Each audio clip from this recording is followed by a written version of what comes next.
اور اس وقت میں نے جب نوٹس تیار کیے تھے تو میرے ذہن میں بس ایک بات تھی، مجھے کیا چیز لگتی ہے معجزانہ قرآن کے بارے میں کسی اور پہ ثابت نہیں کرنا چاہ رہا، میں اپنی بات کر رہا ہوں. مجھے یہ چیز قرآن کی، یہ جمال قرآن کا خوبصورت لگتا ہے. تو شروع میں بات کیا کرتا تھا معجزے کی، لیکن میرے نزدیک یہ لفظ، اس کا معنی بدلتا چلا گیا.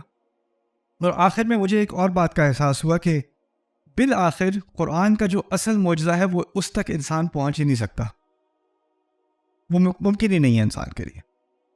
انسان صرف ایک نتیجے تک پہنچ سکتا ہے کہ وہ اللہ تعالیٰ کے کمال کی جو کلام کی خوبصورتی ہے نا، جو اس کا جمال ہے، جو اس میں روب ہے، جو اس کا اثر ہے، اس کی کچھ جھلکیں وہ دیکھ سکتا ہے.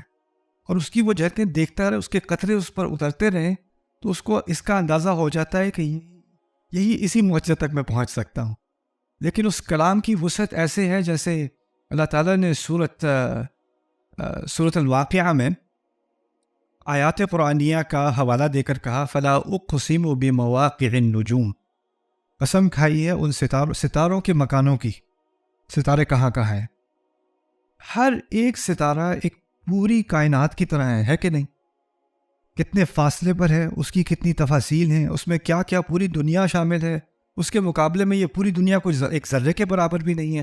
دور سے ہمیں بہت سارے ستارے نظر آتے ہیں، جتنا انسان اگر ایک دفعہ قریب آنے کی کوشش بھی کرے، اور ہم جو الیکٹران ٹیلیسکوپ وغیرہ سے دیکھتے ہیں تو ہمیں اپنے چھوٹے ہونے کا اندازہ ہوتا ہے کہ نہیں.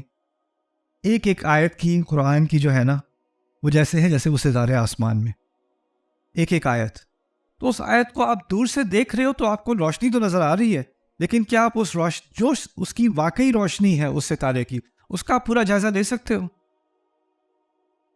اس کو جتنا بھی آپ گھور لو، اس کی جو پوری انرجی ہے اس سٹار کی، جو پوری اس کی لائٹ ہے، جو اس کا پورا سائز ہے، اس تک ہم کبھی نہیں پہنچ سکتے، کبھی بھی نہیں پہنچ سکتے.